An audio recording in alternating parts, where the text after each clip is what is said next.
Hello everyone and welcome back to the Common Sense Crypto channel. As with you always, this is Rich doing another video today on XRP. So I hope you're all having a wonderful day today wherever you are in this great world. We're gonna talk about XRP. And I gotta start with this. People still think that regulations aren't gonna happen in 2025. The CFTC is already trying to push ahead with crypto regulations. Take a listen. What we've done so far is we've done the first ever US digital asset taxonomy. And the idea behind this was because so many other countries in the world have already made these advancements in creating regulatory constructs for crypto assets. Singapore, of course, being one of the first ones, Japan as well, MiCA in Europe, but also we now have the FSB that has international standards for crypto assets. So we need to catch up in the United States. And this is really a tool to make sure that we're all speaking the same language when we're talking about digital assets. And it would help to bridge that gap between the current level of understanding in the United States and where the rest of the world was. It's a guide to help be a resource to US policymakers as we think about alignment, because these are inherently global markets. This technology is border. Like I said, we are going to have global crypto regulations. Regulations are not going to be different going from one country to another. And here we are in 2025, and they're blatantly telling you global crypto regulations are coming. And remember, when Carolyn Pham was meeting with Ripple last year, we know that they see XRP most likely as a utility token.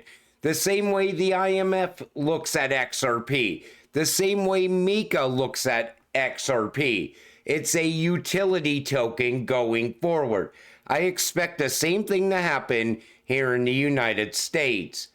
And CFTC Chairman Benham says he will step down from his role effective January 20th, with his last day at the commission being February 7th.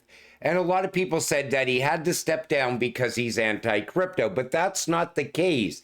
He was pushing for crypto regulations, but they couldn't seem to get anything going with the current administration. I don't know why he's leaving now that Trump is coming to the White House. You would think he'd want to stay and work on those regulations going forward. The one thing I did not like about him was that he was more geared towards the institutions and less geared towards retail. We want to make sure that these new regulations also benefit retail investors. We don't want to be going through an accredited investor just to buy crypto going forward. I always said it. I want the next generation of crypto investors to be able to come into this market the same way we did. You know, you buy on an exchange, you move it to a cold storage wallet, and you continue to buy crypto because you love crypto. I don't want them to have to go through a middleman just to buy crypto in the future. And then Jeremy Hogan said this right after that picture came out of Brad Garlinghouse and Stuart Alderodi having dinner with Trump. This is what Jeremy Hogan said. You know everything I've said about the Ripple lawsuit for the last 4 years. The hours and hours of videos, analysis, post, and research. Never mind. Because we all know where this is going. I'm telling you, once we get Trump in the White House, watch how fast things change around crypto in the United States. It is going to be an exciting time. Then we also have this event coming up. Check out who's attending the Digital Asset Summit 2025, March 18th to the 20th in New York City. Execs from Alliance, Morgan Stanley, BNY Mellon, Franklin Templeton, BlackRock, Van Eck, Visa, T. Rowe Price, Google, Bitwise, and NASDAQ. Founders from Galaxy, Custodia, BitGo, Ledger, Figure, Chainlink, Ripple, Abra, LMAX, Arbitrum, Athena, Bridge, DYDX, Securitize, Maple, Superstate, and Scale. Investors, there's so many heavy hitters at this event, and you see who's going to be talking. Brad Garlinghouse. This is going to be another great event in 2025. And let me tell you something, everything is coming together perfectly. I pictured this happening years ago, but for the past 4 years, we were held back by the Biden administration and the anti-crypto army that Elizabeth Warren set up. Now things are going to happen very quick. I'm just super excited. Ripple and Chainlink.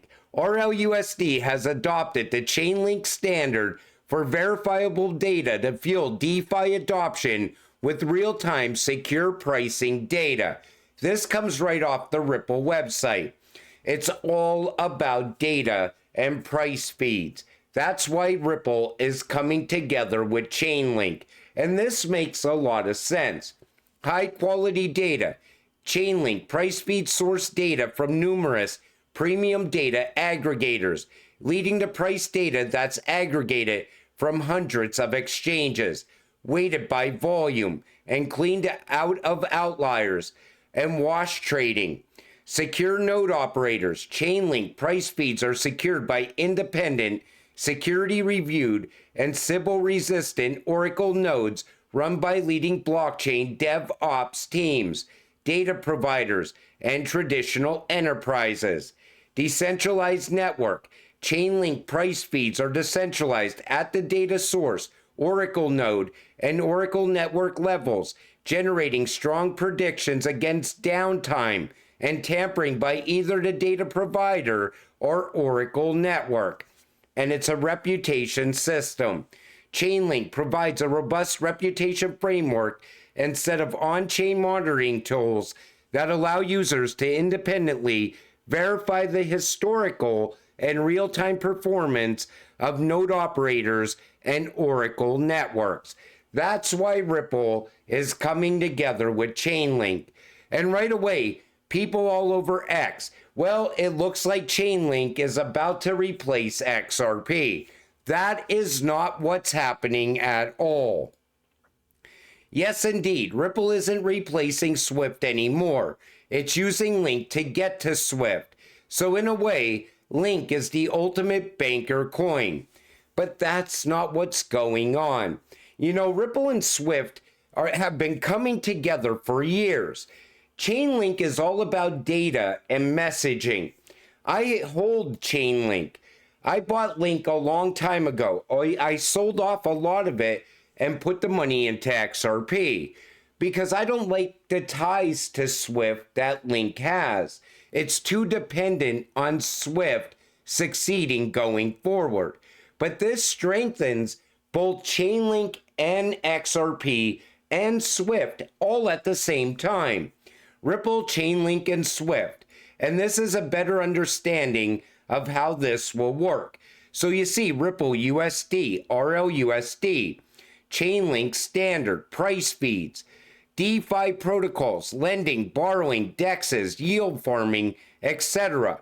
Utility, users, volume, awareness, and expansion.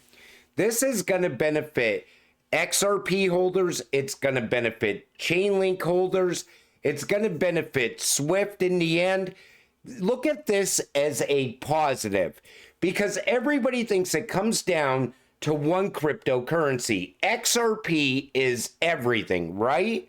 Well, here's the way I look at it. I love XRP, but it goes beyond XRP. That's why I always urge people to diversify. Hold some XLM. Hold some XDC. If you think that Link is going to replace XRP, buy up some Link. It's not going to replace XRP though. But this is what I'm telling you. You know, everything is forming one massive network. And you could see it coming together perfectly. And here is Brad talking about DeFi, how it was the level playing field from the entire time. Earning yield on digital assets like XRP is the new wave.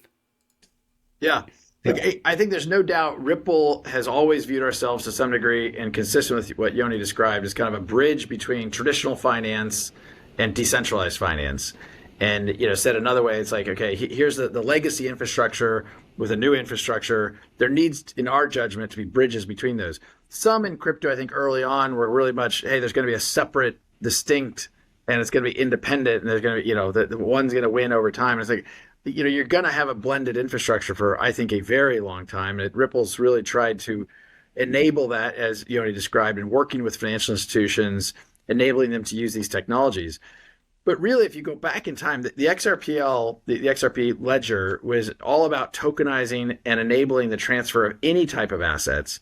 It was the first decentralized exchange DEX that was available, and we find ourselves, I think, and part of the excitement about what's going on in XRP right now is, without the headwinds of the SEC, some of those tools and capabilities that have always been there are now unlocked in a way that we don't have the headwinds of the SEC fighting with us about it. And I think particularly around some of the tokenization of other assets and leverage of a DEX, it really plays into where the world is today and where the world's heading.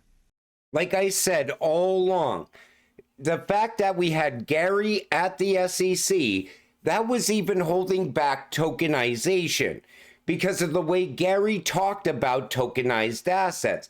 He said a lot of tokenized assets can be looked at as securities. So nobody really wanted to push forward. Now we're going to open up a world of lending and borrowing and earning off of our crypto without selling our crypto. Everything is coming together like I always pictured it would happen. And if you don't sell your XRP too soon and you continue to hold it, there's a good chance that you are going to have a risk-free way of earning off of your XRP this year. That's how soon this can happen. All of a sudden, you're getting monthly checks off of your crypto without selling your crypto. That's the future I always pictured as an XRP holder. Bank of America doing 100% of internal transactions on XRP with 83 patents. This came off of Fox Business yesterday. So the suggestion came from David Stryzewski, CEO of Sound Planning Group, during a discussion on Fox Business on Monday, January 6th. He claimed that Bank of America had not only integrated XRP into its daily operations, but has also filed 83 patents related to the blockchain technology behind Ripple. Accordingly, he expressed a bullish sentiment on XRP, stressing that it would serve as a key vehicle in the future of finance. He even said XRP is going to be the track that everything runs on in the future. XRP is gonna run on all of those rails that Ripple set up. And everything that he said was documented a long time ago. This comes from Smoke. Bank of America's confidence in Ripple, XRP's long-term potential. Bank of America holds the most financial services patents globally and has a reputation for selecting technologies with real, lasting impact. In the graph below, it is clear that Ripple is the leader in blockchain financial services technologies compared to other blockchains. Ripple's involvement in financial services is even described as remarkable. Bank of America's partnership with Ripple and their testing of XRP within their systems strongly indicates their confidence in Ripple solutions. This confidence is especially noteworthy given Bank of America's stance that 99% of cryptocurrencies will disappear. Sounds a lot like what Brad Garlinghouse is saying and what Lehman Baird over at Hedera is saying as well. Once we get regulations, 99% of crypto is going to be gone. You're going to be left with high quality, high value, high priced cryptocurrencies. And there's only going to be a handful of them left when that happens. But you could see how some banks have been working with Ripple for a long period of time in the background. And now we're going to start to see all those NDAs come to light. We're going to get big announcement after big announcement out of banks here in the United States working with Ripple, utilizing XRP. It all starts with crypto regulations. And like I said, Link is not replacing XRP. Look at this as a good thing. This is part of the much bigger picture. This is showing you how that massive network is forming in this space. And it is going to lead to a lot of winners. But the winners are going to be high quality, high value cryptocurrencies. XRP is going to shock the world in 2025. But until it all happens, stay patient, stay positive. We are getting rich together. With that said, I'm going to wrap up this video. I want to thank you all for watching. I appreciate all of you. I'll see you in the next one. Have a great night.